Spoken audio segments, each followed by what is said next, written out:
દરેક નીતિની સામે કાયદાની રીતે ઊભો રહેતો SSK ન્યૂઝ ચેનલ।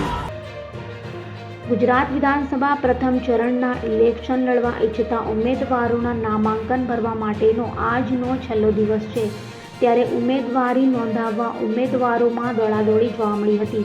તો સુરત પૂર્વ વિધાનસભા બેઠકના કોંગ્રેસના ઉમેદવાર અસલમ સાયકલવાલાએ સમર્થકો સાથે ભવ્ય રેલી આકારે પહોંચી ઉમેદવારી ફોર્મ ભર્યું હતું। ગુજરાત વિધાનસભાની ચૂંટણીની તારીખો જાહેર થઈ ગયા બાદ આજે 3 વાગ્યા સુધીમાં તમામ પક્ષના ઉમેદવારોએ ચૂંટણી લડવા માટેનું નામાંકન ફોર્મ ભરી દેવા માટે જણાવવામાં આવ્યું હતું, જેને લઈ આજે ફોર્મ ભરવા ઉમેદવારોની પડાપડી જોવા મળી હતી।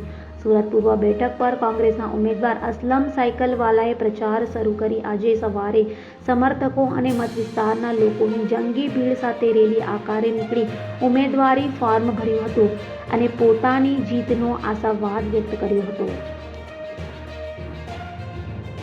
159 સુરત પૂર્વ વિધાનસભામાંથી ભારતીય રાષ્ટ્રીય કોંગ્રેસ પક્ષના ઉમેદવાર તરીકે ઉમેદવારી પત્ર ભરવા જાઉં છું।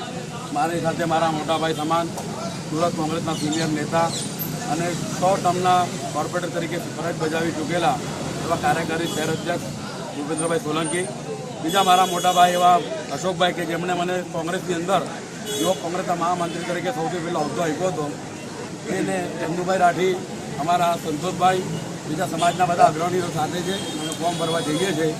એટલું સંકલ્પ નક્કી છે કે પરિવર્તન એ સંકલ્પના જે ભારતીય જનતા પાર્ટીના 5 વર્ષના શાસનમાં જે સતત વધી રહેલી મોંઘવારી, યુવા બેરોજગારી, શિક્ષણ અને આરોગ્યનું કસરતું સ્તર, 159 સુરત પૂર્વમાં અશાંતધારામાં જે થઈ રહેલા ભ્રષ્ટાચાર, જે ગુનાખોરી વધી છે એ ડામવાના સંકલ્પ સાથે આ જો નौजवानों टीम खास કરીને અમારી યુવક કોંગ્રેસ મહિલા આગેવાનીઓ બધાની સાથે ઉમેદવારી પત્ર ભરવા જઈએ છીએ।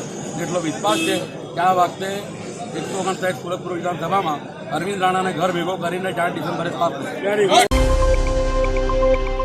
દરેક નીતિની સામે કાયદાની રીતે ઊભો રહેતો SSK ન્યૂઝ ચેનલ।